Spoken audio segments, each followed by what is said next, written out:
Olá pessoal, tudo bem com vocês? Bom, hoje nós vamos falar sobre fitofármacos na hipertensão arterial. Será que nós podemos ajudar nosso paciente usando fitofármacos na pressão alta? Então é sobre isso que nós vamos falar. Lembrando que, segundo a resolução 611 do COFITO, de abril de 2017, os fisioterapeutas podem prescrever fitofármacos e suplementos ortomoleculares. Aí o pessoal fica ligado com essa modalidade que pode utilizar aí em seus consultórios. Então vamos lá.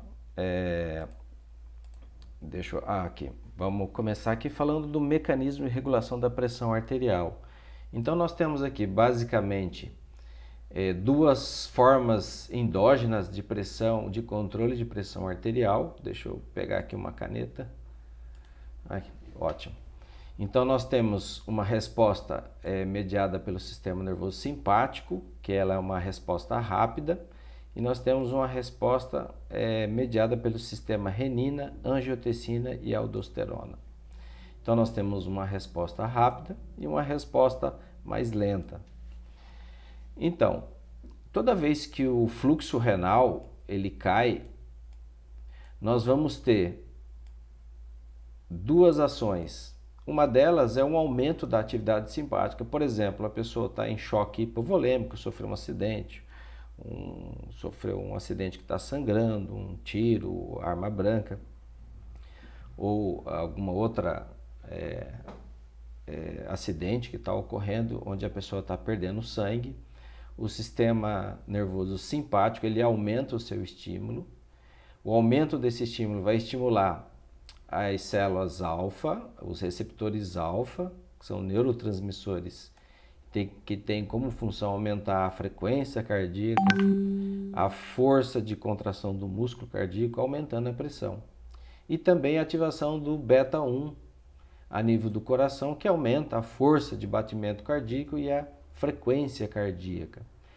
Só lembrando que aqui o alfa 1 atua mais nos músculos lisos e o beta 1 atua mais no coração. Consequentemente, com essas duas ações, nós vamos ter um aumento do débito cardíaco e um aumento da resistência periférica, culminando no aumento da pressão arterial. Tá? Então isso daqui ocorre rapidamente. E uma forma mais lenta, mas muito eficiente, é também o sistema renina, angiotensina, aldosterona. Então toda vez que o fluxo renal ele diminui, por essas causas que eu falei ainda há pouco, você vai ter uma secreção aumentada de renina, que vai se transformar em angiotensina 2, que vai estimular a formação de aldosterona, e a aldosterona você já sabe, provoca retenção de sódio e água. Consequentemente, nós vamos ter uma maior volemia, o aumento do volume sanguíneo, que vai culminar no maior trabalho do músculo cardíaco, ou seja, você aumenta o débito cardíaco e, consequentemente, vai ter um aumento da pressão arterial. Então, esses dois sistemas são muito eficientes e eles nos mantêm com uma pressão aceitável nesses casos que eu falei ainda há pouco. Vamos para o próximo slide. Aqui só lembrando, deixa eu pegar uma canetinha aqui, só lembrando que a L-tirosina, que é um aminoácido, ele é muito importante para a formação, inclusive, da dopamina, da norepinefrina e da epinefrina, que são catecolaminas importantes para o aumento da pressão arterial, no caso, quando esta pressão arterial ela diminui bruscamente. Então vamos só aqui lembrar, a tirosina ela sofre ação de algumas enzimas, principalmente dessa enzima chamada tetrahidropterina, nós vamos falar ainda há pouco sobre ela. Essa L-tirosina vai sofrer ações dessas enzimas e vai se transformar em L-dopa. A L-dopa vai sofrer uma descarboxilação, né? A gente pode ver aqui, e vai se transformar em dopamina. Então, por exemplo, pacientes de Parkinson que têm baixa produção de dopamina, talvez seria interessante a gente suplementar com L-tirosina. E aí, porque ele não produz mais a substância negra, tem dificuldade para produzir dopamina, provocada aí por espécie reativa de oxigênio, e por aí vai, você já sabe da história. Mas vamos aqui, a dopamina vai sofrer a ação do oxigênio, do ascorbato, a vitamina C, né? E vai se transformar em norepinefrina. A norepinefrina, a ação de S-adenosilmetionina, vai se transformar em epinefrina. Por que ela é importante? Nós já vamos entender por que é importante. Olha só aqui, eu falei deixa eu voltar um slide aqui, eu falei aqui da tetrahidropterina, né? Alguns trabalhos mostram que a tetrahidropterina, também conhecida como BH4, ela participa da formação, inclusive, do óxido nítrico. O óxido nítrico, como você sabe, é um importante vasodilatador. E como você viu no slide anterior, também é importante para a síntese de dopamina. Nós já falamos aqui em alguns vídeos sobre a dopamina. Enfim, esta enzima é muito importante e algumas pessoas podem até ter uma deficiência na produção da tetrahidropterina. Pode ser, às vezes, até um polimorfismo, né, do DNA, que não consegue mais produzir a tetrahidropterina. E um outro detalhe aqui, que a pessoa pode ter citocinas pró-inflamatórias, que vão gerar espécies reativas de oxigênio que inibem a produção da tetrahidropterina. Então aqui seja interessante talvez entrar com fitofármacos, né, que melhoram a inflamação e combatem também a espécie reativa de oxigênio.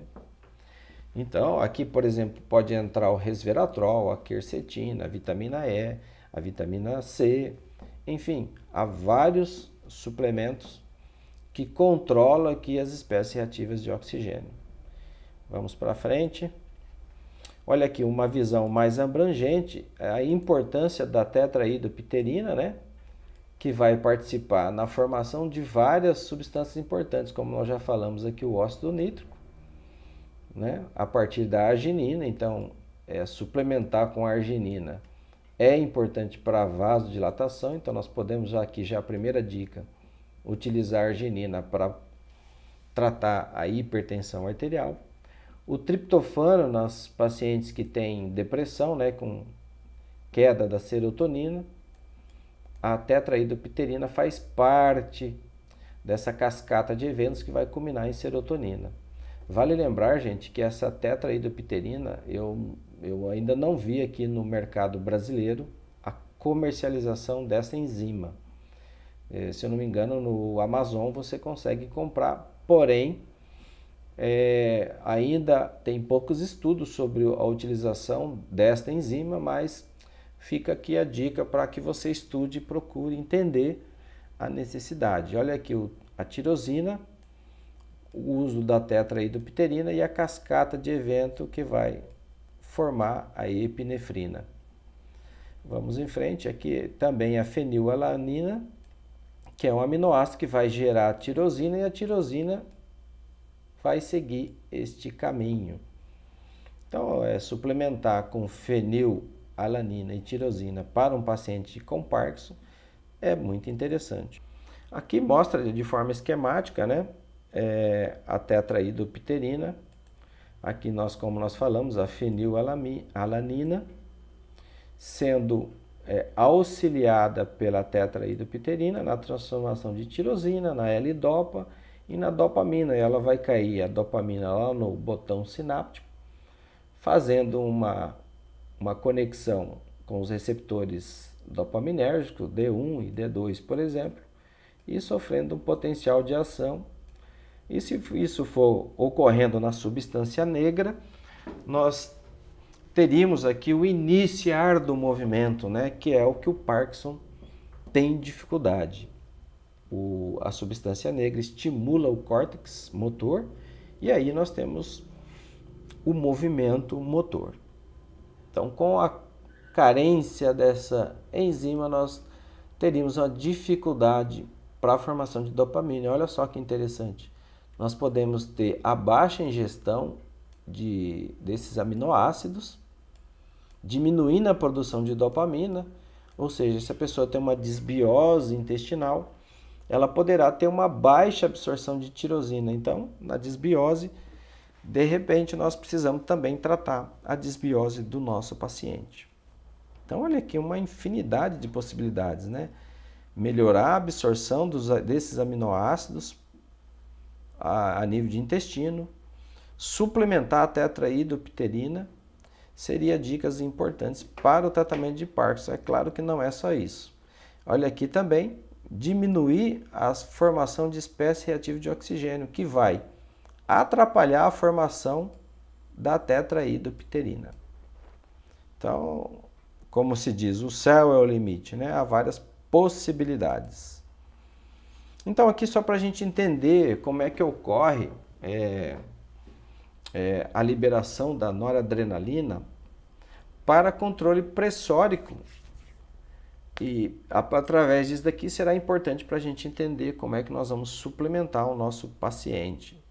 Então, aqui, só entendendo que a noradrenalina, você já viu como ela é formada a partir da L-tirosina,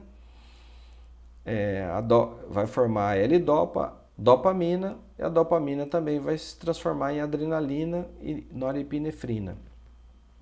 Uma vez liberada a noradrenalina no botão sináptico, nós podemos ter a ação da noradrenalina na receptores alfa-1, beta-1, beta-2, beta-3 também, que não está mostrado aqui, né? A gente pode até anotar aqui, ó.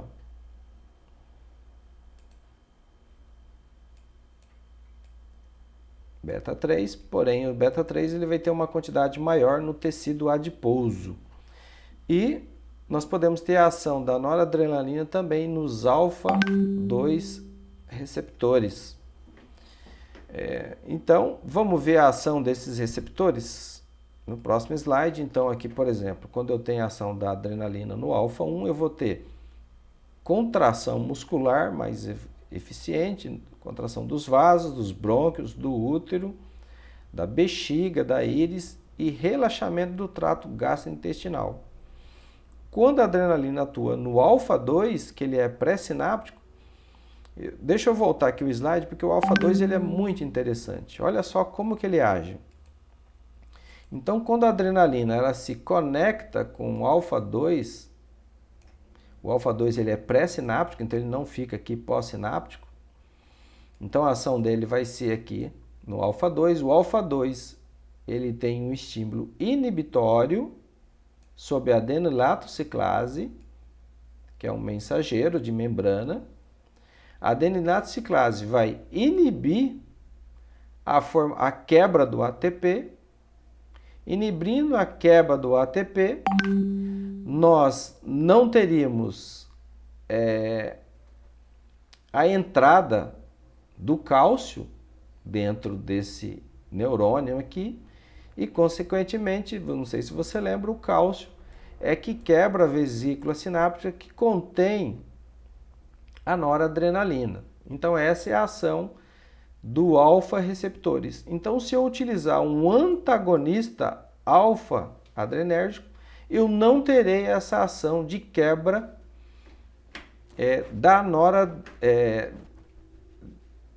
eu não terei a ação do cálcio quebrando a vesícula sináptica. Ou seja, quando eu inibo esse alfa-receptor, eu não terei esta inibição da adenilatociclase.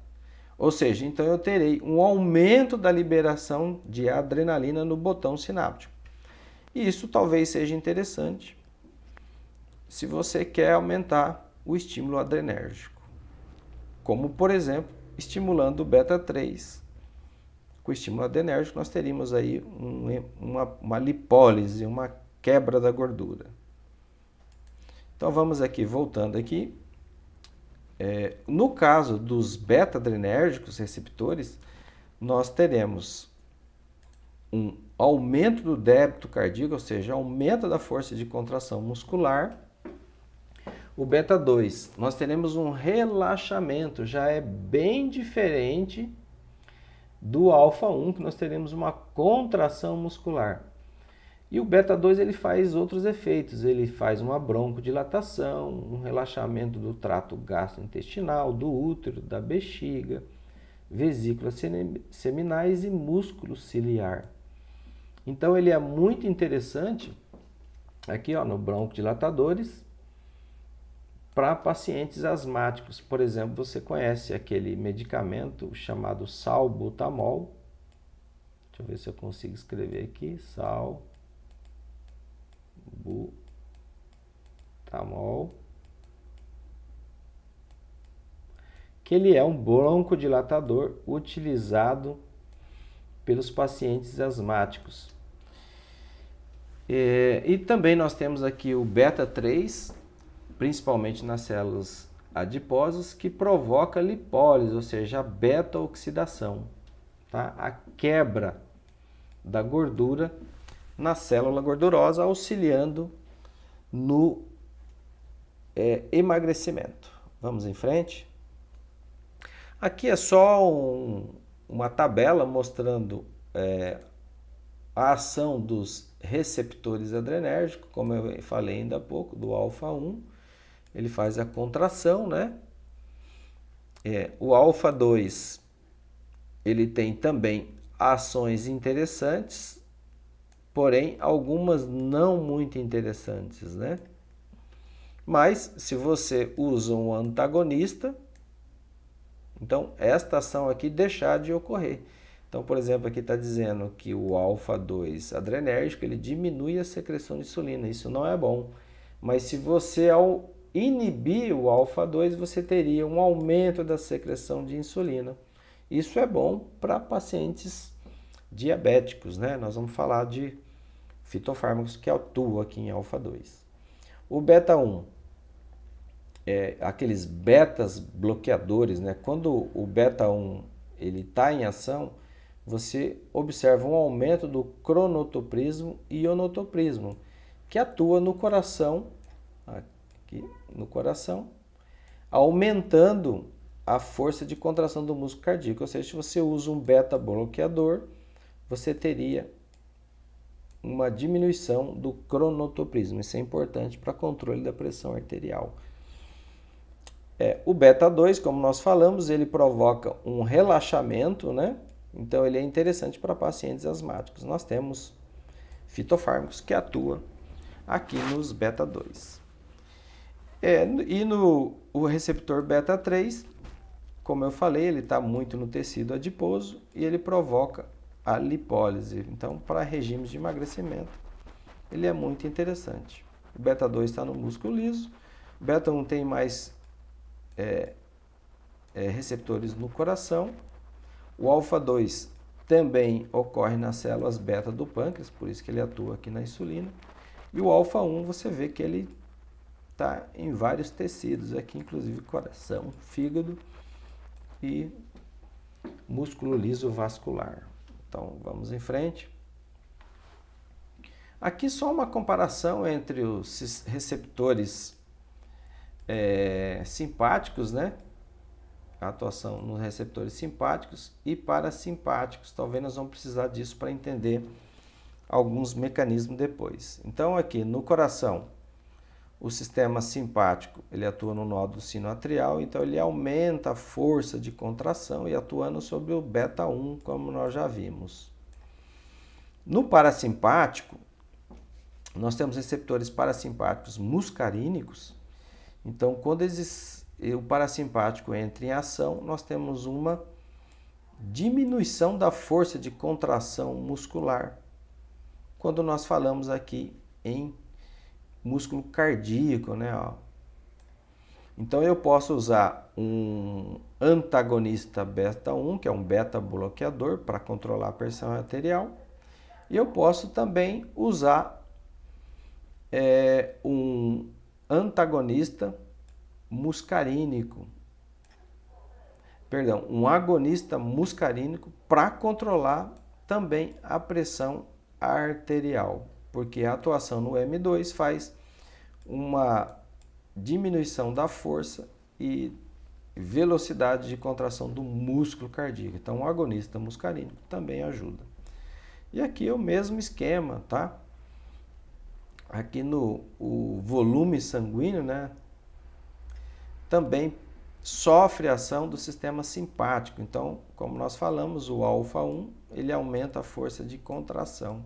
Já o beta-2 ele provoca relaxamento e ele é eficiente também no controle da pressão arterial. Bom, vamos em frente.